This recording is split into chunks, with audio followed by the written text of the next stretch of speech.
Acharya Dharmendraji Maharaj is an eminent spiritualist from India.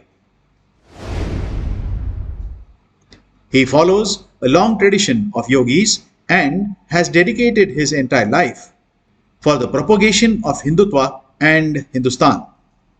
He has participated in a lot of protest movements, undertaken fasts, and endured imprisonment while fighting for his cause. He is a writer of several books, is a poet and an orator who is known to hold his audience spellbound. Here is Acharya Dharmendraji Maharaj. If you would like to watch more such quality videos, please subscribe to Vishwashanti Darshan, a channel dedicated to world peace. Please don't forget to press the bell icon. भगवान गणेश को कुछ पता है मेरा पिता कौन है? भगवती ने उबटन अपने शरीर का उतारा, उसका गोला बनाया, उसको आकार प्रदान किया, मोह उत्पन्न हुआ, ममता उत्पन्न हुई, उसने प्राण प्रतिष्ठा कर दी।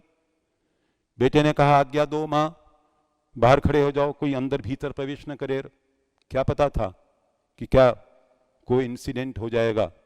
बीच बीच में अंग्रेजी इसलिए बोल लेता हूं कि आप समझें कि पढ़ा लिखा आदमी है। जैसे ही प्रवेश किया, पिताजी ने प्रवेश करना चाहा तो उन्होंने कहा नो एडमिशन विदाउट परमिशन, अंदर नहीं जाने का। उन्होंने देखा कि अरे मुझे मेरी प्रीतमा प्राणवल्लभा प्राणेश्वरी से मिलने से रोकने वाला ये कौन? त्रिशूल से सिर काट डाला। क्यों? अंतर्यामी नहीं थे क्या? घट घट वासी नहीं थे क्या? नमामि शमीशान निर्वाण रूपम विभुम व्यापकम ब्रह्म वेद स्वरूपम निजम निर्विकम निर्विकल्पम निरीहम चिदाकाशम आकाश वासम भजम। वो तो अंतर्यामी हैं, घट घट वासी हैं, भूत भविष्यत वर्तमान को जानते हैं। उनको पता नहीं कि ये मेरा बेटा है। फिर क्यों किया उन्होंने? जानबूझ कर किया। जानते थे कि मेरा बेटा है, उसके बाद भी शिरच्छेद किया। क्यों किया? इसलिए कि ये जो यूनिवर्सल कंपनी है, यूनिवर्सल कंपनी ऑफ वेलफेयर, शुभ और लाभ का जो पिता है, रिद्धि और सिद्धि का जो पति है, रिद्धि यानी संपन्नता और सिद्धि यानी सफलता। कितनी भी रिद्धि आ जाए, कितनी भी ब्लैक मनी आप व्हाइट कर लें और कितना भी स्विट्जरलैंड से वापस ले आए, सोचने में क्या हर्ज है? चले ले आइए, जो तो व्हाइट हो चुकी अब तक। 10 साल से आप ब्लैक मनी करें। वो स्विट्जरलैंड वाले बेवकूफ हैं क्या? अभी तक वो ब्लैक ही पड़ी है क्या? उसको व्हाइट कभी का कर चुके लोग। लेकिन इतनी ज्यादा प्रचुर मात्रा में हो और सिद्धि ना हो तो, रिद्धि तो है लेकिन सिद्धि नहीं है, सफलता नहीं है, तो क्या करोगे? रिद्धि का तो एक बेटा शुभ है, दूसरा लाभ है। लाभ यानी बेनिफिट है, लेकिन लाभदायक बेनिफिट है। शुभ और लाभ का पिता, रिद्धि और सिद्धि का पति। इतनी बड़ी जो इंटरनेशनल यूनिवर्सल वेलफेयर कंपनी है, अनलिमिटेड,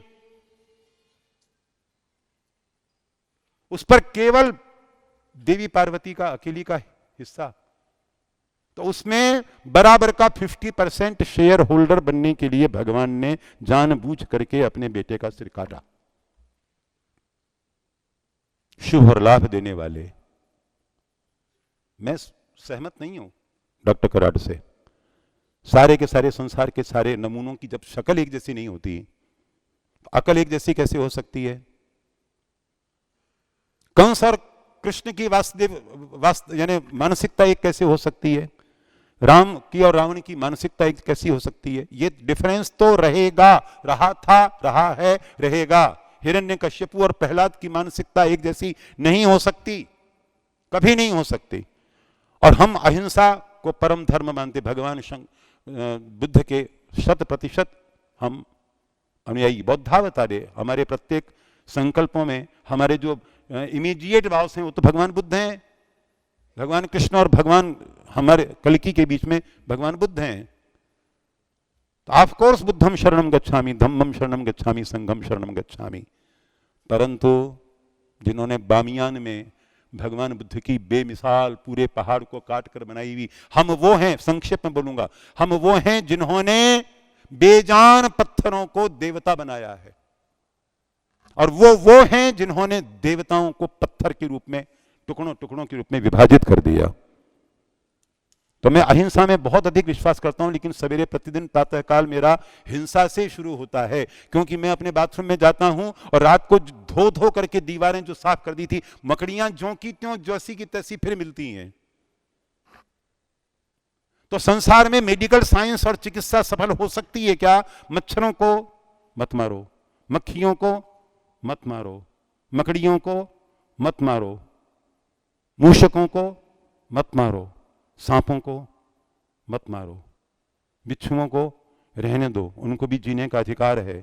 तो जीने का अधिकार या तो सांपों और बिच्छुओं को ही मिलेगा या फिर आपको ही मिलेगा। या तो आप जीवित रह लें या वो जीवित रह ले। तारपोरे फिर भी इतना होने के बावजूद हमारा जो धर्म है वो व्यापार का धर्म नहीं है, तलवार का धर्म नहीं है। हमारे सारे के सारे अवतारों के हाथ में शस्त्र हैं, लेकिन उन शस्त्र धारण करने का कारण केवल करुणा है। भगवान परशुराम ने करुणा की रक्षा के लिए शस्त्र का आश्रय लिया, और जब भगवान मिल गए, रिलीवर मिल गया कि मेरा चार्ज लेने वाला आ गया है, समर्पित कर दिया उन्होंने बिना किसी संकोच के। लो अब तुम संभालो, आगे का काम, धर्म प्रवर्तन का काम मैं तुमको सौंपता हूं। तो जो आत्मीयता उत्पन्न होती है अर्जुन के हृदय में, वो दुर्योधन के हृदय में उत्पन्न नहीं होती। और ऐसी स्थिति में धर्माध्र युद्धात् श्रेयोन्यत क्षत्रियस्य न विद्यते, धर्म के लिए युद्ध करने के अतिरिक्त क्षत्रियों के लिए कोई दूसरा धर्म नहीं है। और संपूर्ण सिद्धांत गीता का, ज्ञानेश्वरी का इसी पर आधारित है, आत्मा के अमरत्व पर। आत्मा के अमरत्व पर, यानी आत्मा पुरातन ओल्डेस्ट है, ओल्डेस्ट होने पर भी जो ओल्डेस्ट नहीं है, बोल्डेस्ट है। तो जो ओल्डेस्ट होने पर भी बोल्डेस्ट है, वो क्या है? वो पुरातन नहीं है, उसे हम कहते हैं सनातन। और ऊर्जा की बात अभी चल रही थी, तो ये भगवान भुवन भास्कर जो हैं, इनकी नियमितता की भी बात चल रही थी। लेकिन कभी कल्पना तो करें, कामरेडों को मैं सदा कहा करता हूं कि कम से कम कल्पना तो करो यारो, इसमें क्या खराबी है कि भगवान भुवन भास्कर, तुम्हारा जो गैस सिलेंडर है वो खत्म होता है, तुम्हारी मानव निर्मित ऊर्जा समाप्त होती है, लेकिन भगवान भुवन भास्कर अरबों बरसों से, 2 अरब साल तो हमको हो गए। हमने कहा था कि 2 अरब साल पुरानी है पृथ्वी, तो मजाक उड़ाया करते थे। आज पश्चिम का सारा विज्ञान ये स्वीकार कर रहा है कि हां, कम से कम 2 अरब साल पुरानी तो पृथ्वी है। भगवान स्वयंभुव मनु के प्रादुर्भाव को 2 अरब साल धृति, क्षमा, दमो, स्तेयम, शौच, इंद्रिय निग्रह, धीर, विद्या, सत्य, अक्रोधो, दशकम धर्म लक्षण, इसमें छोटी है, इसमें यज्ञोपवीत है, इसमें कंठी तिलक है कि जो कंठी रखता है, जो तिलक रखता है, जो यहां बाल नहीं रखता यहां रखता है। अरे बाबा, अगर खुदावंद करीम को यहां पर लबों के ऊपर बाल मंजूर नहीं थे तो उन्होंने पैदा क्यों किए? और उन्होंने पैदा कर दिए तो तुम उसमें हस्तक्षेप करने वाले क्यों काट छांट कर रहे हो? नहीं ना। तो 2 अरब साल, और इसमें पूरे धृति, क्षमा, दमोस्तेयम, शौच, इंद्रिय निग्रह, इसमें हिंदू शब्द भी नहीं है, इसमें वेद भी नहीं है। नमोजी आद्या वेद प्रतिपाद्या, यानी ज्ञान वो जो वेद से प्रतिपादित। ज्ञान का मतलब नॉलेज नहीं है, नॉलेज का मतलब है माहिती, यानी जानकारी। तो जितने जानकार हैं वो सब के सब तर गए क्या? जानकार नहीं तरते, जो निष्ठावान है, श्रद्धावान लभते ज्ञानम, बिना श्रद्धा या देवी सर्वभूतेषु श्रद्धा रूपेण संस्थिता, भक्ति रूपेण संस्थिता, मातृ रूपेण संस्थिता।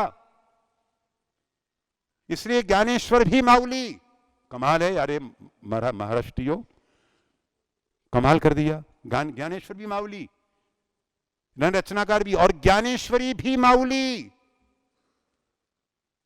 और ये हमारे जो संत गुलाब राव जी महाराज हैं, ये अपने को ज्ञानेश्वर महाराज की पुत्री, ये पुत्री भाव, ये कन्या भाव, ये दुष्कर है। अपने पैदा की हुई बेटियों को भी हम नवरात्र के अवसर पर बुला करके उनको श्रद्धा पूर्वक उनके चरण स्पर्श करके, संसार में इस प्रकार का कोई धर्म है, कोई संस्कृति है, कोई सभ्यता है तो बताइए कहां है? बहुत कड़वा बोलता हूं मैं, और मुझे 30 मिनट का इसीलिए इन्होंने समय जानबूझ करके दिया है कि 30 मिनट में समेट लो ताकि ज्यादा पंख न फैला सको। तो मैं अगर व्याख्या करने बैठा हूं, तुलना करने बैठूंगा तो पचेगी नहीं आपको। जीजाबाई की संस्कृति में मैं यहां बैठा हूं तो मुझे लगता है कि मैं जीजा माता की गोदी में बैठा हुआ हूं। तो फिर भाषा से, इन सब से मुझे कोई आपत्ति नहीं है, लेकिन आपत्ति इसलिए है कि जो भाषा अपने भावनाओं को पूरी तरह से अभिव्यक्ति नहीं दे सके, कैसी भाषा है?